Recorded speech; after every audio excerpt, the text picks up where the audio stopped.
Hello everybody. I am back home from my trip to the mountains and I hope you enjoyed the video that I posted about that. Maybe I'll leave a little link up there to that one if you happen to miss it.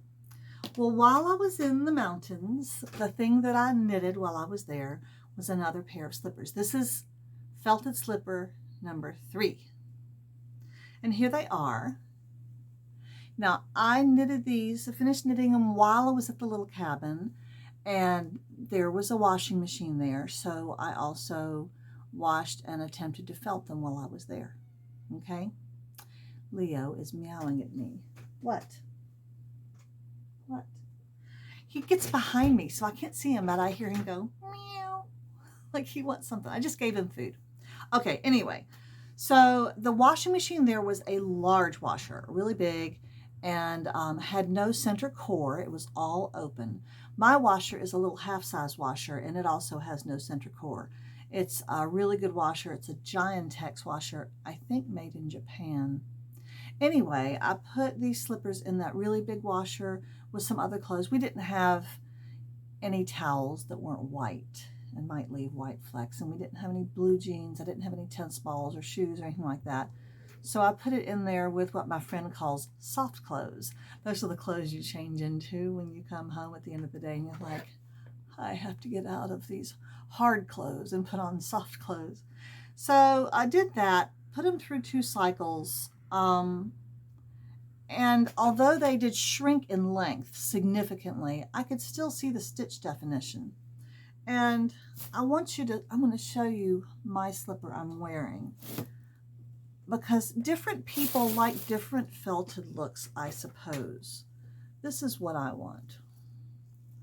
I want felting where you cannot see rows or stitches or anything, and it looks like a solid mass. It looks like a piece of fabric. There is no knitting or woven or anything evident, okay? You cannot see how it was constructed. And like, this is my first slipper pair I made for me, and they really are fully felted. Nothing wrong with the other where you can still see the stitches. It's just that I just don't like that look. They're perfectly strong. So here's this. Now this is really short. This is too short for my foot. It did shrink up a lot.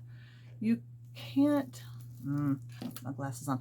I hate to wear my glasses because the reflection makes it so you can't see my eyeballs like you want to see my eyeballs. The black looks like it felted almost completely. You can barely see rows. The dark blue, you can still see rows and see some stitch definition too. The red is fully felted. The light blue is the least felted. You can see rows and you can see individual stitches. See, look at all that. You can see the individual yarn strands. So I'm going to keep going. Now, I don't know how short these are going to become as I keep on felting them. You can always put them on your foot and stretch them back out, especially when they're wet or damp. So these will go back through. That yellow hat with homespun, I am going to keep doing that. I think I put it through 3 loads. I'm going to keep working on that. I would love to get it solid felted. That's what I'm going to call it, is solid felted. Okay, so I started looking online for videos about how to felt things. I want to felt my knitted work. So I'm not interested in wet felting at this point. I'm not interested in needle felting at this point. Needle felting is where you have some fiber, not yarn. Not yarn like this, but you just have roving like this. And you make the little felted animals. They're 3-dimensional, the little bunny rabbits and stuff like that. They're so cute. That's beautiful. I got a needle felting pad, and I got a needle felting pen that has 3 sharp pins in it. And I think I may have even shared that with you at some point. If I did, I will try to share a link up there. I don't remember if I did.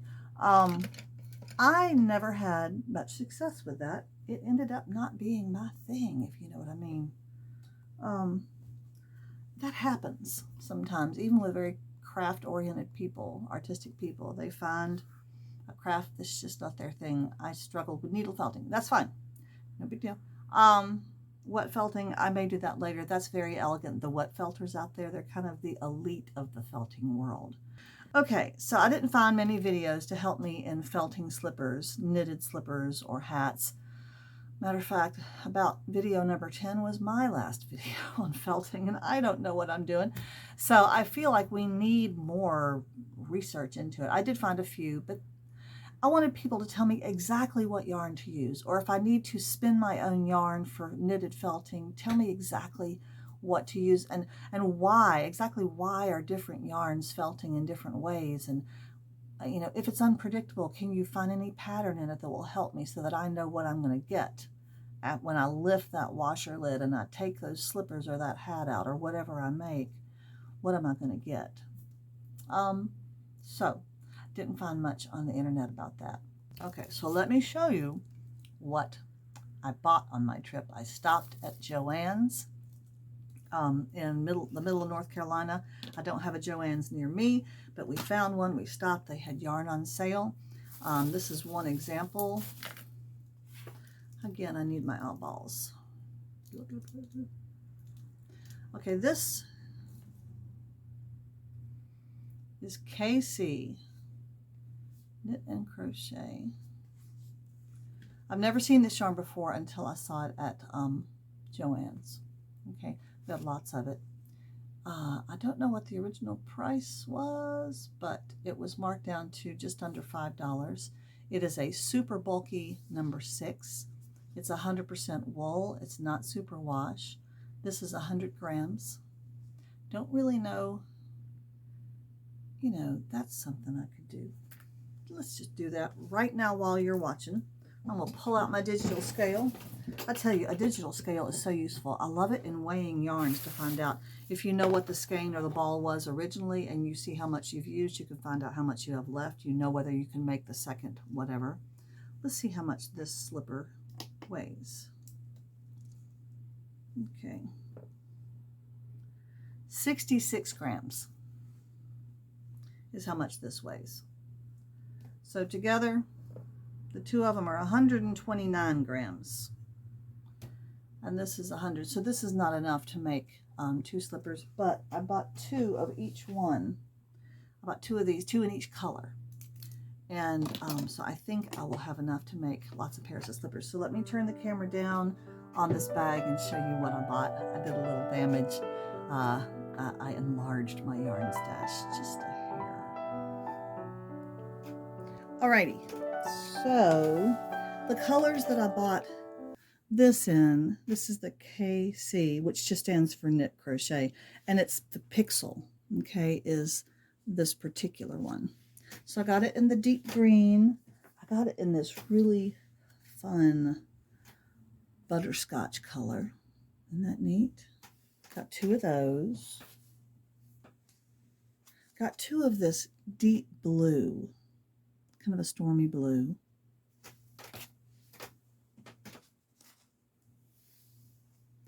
Got 2 in this kind of a light purple, not purple, more of a deep pink, I think. Something like that. Is that it? That might be it for that. And then I got 2 of these.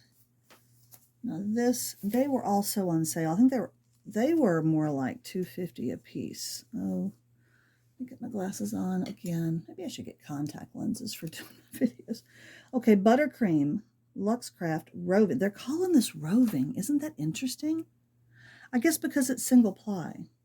This looks almost exactly like what I've been using. This is some of the green of mine. And look at that.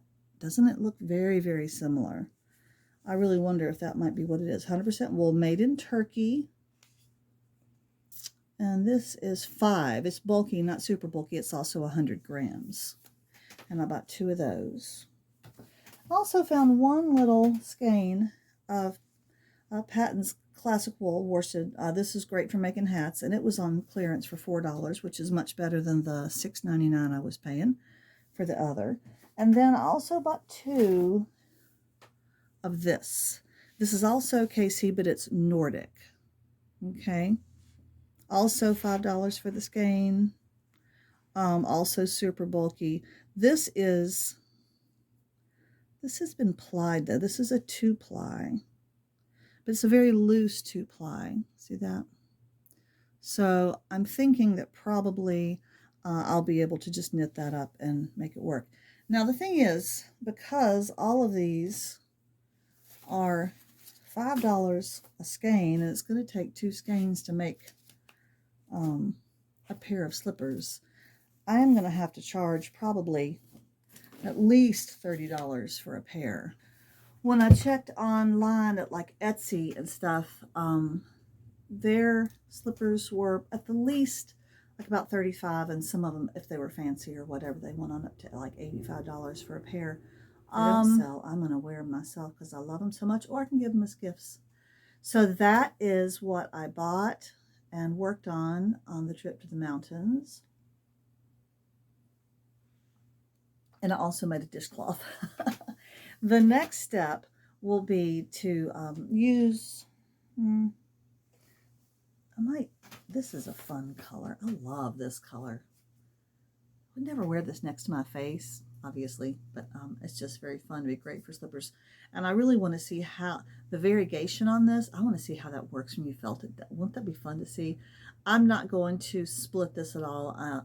You know, like I said, one is, yeah, I'm just going to do it straight. I'm going to knit it straight with really big needles, and it should knit up really fast because it's so bulky.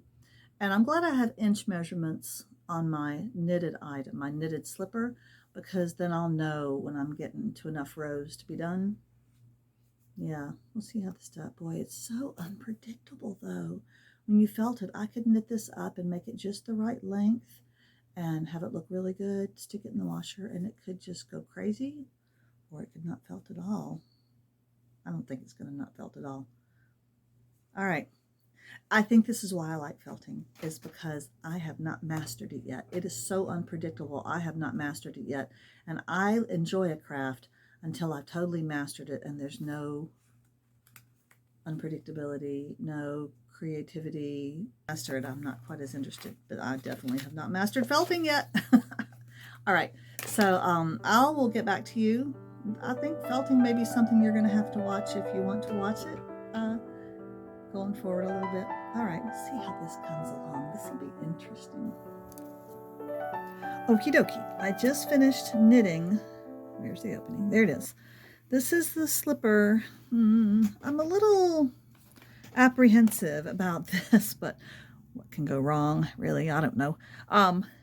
So let's measure it.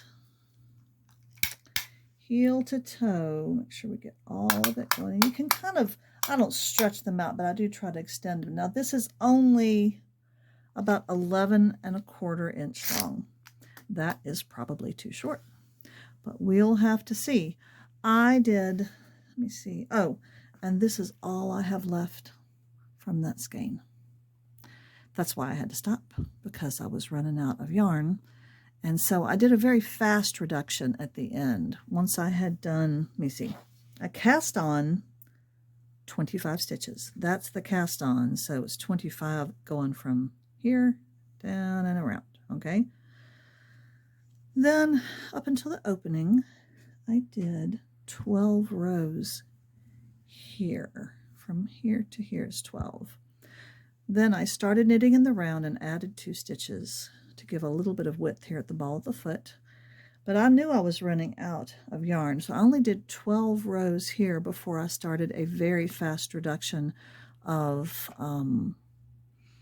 2 stitches at a time, knit 2 together over and over again. That's why the ending is so abrupt.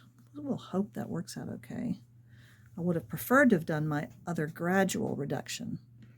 So we're going to go stick this in the wash with some other things. I do love that color.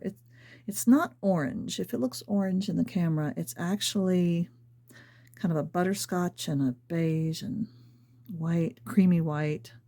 Really lovely. Okay, I've only done one. I don't want to waste a whole nother skein if this goes belly up, as they say.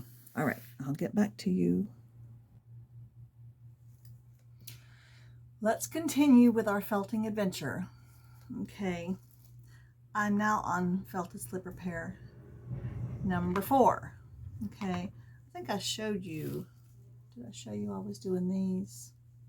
This is with the K&C Pixel yarn. It is very, very thick. It's super chunky. Okay, that's the super chunky. In contrast, let me show you the size of the yarn I was using to do other felting. Okay, look at that. Okay, that's a huge contrast. This stuff is very thick. It did felt. It made some beautiful felted slippers. This is all that I have left over. These are a woman's size 6. I did look at measurements online, and that's the size I would be comfortable selling them as. They're cute. I really like them. They're very, very thick and sturdy. These are like twice as just thick and solid as the ones I made for myself. There's no floppy. They're really great, and if you're a woman size 6, this would be great. I didn't felt them any further than this stage. You can see that the stitch definition is still there, and the rows are still there. They're still fully felted. They're perfectly serviceable. I really still like that solid felted look, and I'm beginning to wonder if that's a difference in the size of yarn, because the chunkier yarn I use, the thicker yarn I use, the more I keep that stitch definition and row definition. And I'm wondering if I need to use, like when I used the Patton's classic wool, even though I doubled it, it's still a worsted weight, fairly slim yarn compared to this stuff. And it felted so solid without any issue at all. I never even thought about it. And then when I was using stuff that was, I didn't use this particularly, I'm kind of saving this yarn. Isn't that a beautiful color? When I use stuff this weight, I got slippers that felted like this. That's slipper number 2 pair. Oh, sorry about the dog barking. When I did this pair, this is slipper number 3. The interesting thing is that the red here in the middle, the pinky red, it felted well. You really can't see as much definition there. This did not do as well, and this not quite as well. And you know, this was the yarn that was the slimmest. I worried about it while I was knitting. I was like, this is not as thick as the other. It's not going to break, is it? You know, is it going to do okay? Because it looked kind of holey and gappy compared to how chunky this stuff was. But in the end, it felted better. Now, I can't tell you the why behind this. I can only tell you my personal experience. So I'm wearing my felted slippers every day. They're so wonderful. This is a size 9. I measured those. I have a friend who I think already wants those. These are about a size 7. I can't wear these comfortably. They're super cute though, aren't they? And I have another customer, I think, who's going to want that. These size 6s are just so fabulous. My daughter, I think, could wear them. She wears about a size 5 or 6 shoe. I'm not sure how many size 6 women there are out there. Those are great. So what am I going to do with all that pixel yarn? Well, last night I decided that considering it's too chunky as a single strand, and I don't have enough of it, the logical solution to that is to split the yarn in 2, which you can do, okay? So just kind of, it's really not, somebody told me that this was a double ply twisted together. I'm not sure I'm buying that. I just think it can kind of be split. And you can do this and just split it in half. Okay, and that looks easy enough. If you have a short piece like this, you can just go all the way down to the bottom. However, and sometimes you got to give it a little encouragement in the middle and stuff. But if you have a whole, I think it's a center pull ball, it makes it really hard because you still have twist in it. It does have twist, a little bit of twist. And so I fussed with it, and I did finally conquer, of course, the whole ball. But it did break some. I ended up, these are all halves, okay? So they're about that thick. Let's compare that to this blue. Except for it's not as tight. It's very loose and fuzzy. There's not a lot of twist in here. It's almost like roving, but that's a good bit closer. So I have split one of these balls in half. I do think I'll do the other one. That will give me twice as much yarn, and so I'll actually have left over. I'll probably end up splitting all of the pixel yarn unless, yeah, I just don't know that I want anything that has that much stitch definition left. And if I can fix that by splitting it in half, like I said, this is an experiment. Okay, so I'm going to start knitting up a new pair with this today, and that will be slipper pair number 5. And this might be the end of this. If this is enough footage for a video, I might just stop here and then do when I get these blue ones felted up. I just wonder, this stuff, like if I pulled on this, it would come apart. Is that going to work in felting, or am I going to have slippers that just fall apart in the washing machine? I don't know. Oh, I should tell you also, I'm sorry to make this so unorganized. All slipper pairs number 1, 2, and 3 were all knitted on 10.5 needles. These were knitted on 15s. I was hoping by using it, well, I really thought I needed a bigger needle with such chunky yarn, and I was hoping by using a bigger needle that it would go further, but it didn't. So I don't really think it's needle size that will make them go further. I just think it's the size of the yarn. So Patton's worsted weight, I might use some of that to make a slipper and see how it does. We'll see. If you have any opinions about these slippers and which ones you think are better or worse, or do you like the solid fabric look, or do you like to see the stitches in there, leave me a comment and let me know. I'd love to have your feedback, because I don't want to just be doing this on my own with my own preferences. I'd like to know what other people think, or if you have experience with felting, which I know some of you do because you've said so. If you have any contributions to add to this, let me know. Thanks.